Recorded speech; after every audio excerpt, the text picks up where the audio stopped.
this was taken by Hubble. It's the Ring Nebula, and for comparison, this was the image that James Webb revealed. Can you tell us about what's going on in this Ring Nebula? Yeah, this is also in our galaxy. Yeah, this is a nearby, relatively nearby.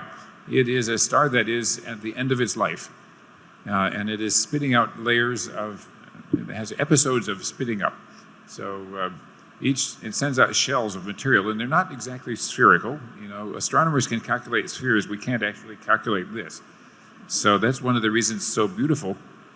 We also got pictures at multiple wavelengths, and I think I can just barely see that the right-hand picture has the longer wavelength. Yeah. You can see that there are actually two stars in the middle, Yeah.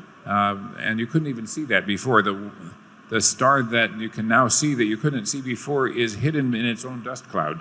Mm-hmm. So now we know that's the one that blew up, Right. or is in the process of blowing up. So it's a two-star system. One of them blew up, but they're still orbiting. Yeah. Even though one of them died.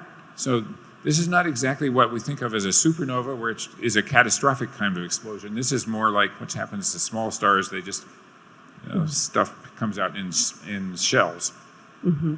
So one of the things to point out about James Webb is that because it's a bigger telescope and resolution goes as the diameter, so the bigger the telescope, the better your resolution. So it's at the same wavelength.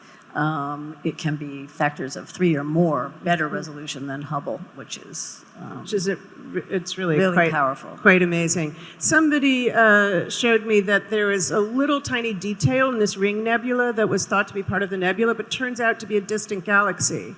And when they blew it up, they realized they were looking at this distant galaxy edge on. So it even in this image of a nearby nebula caught something very far away.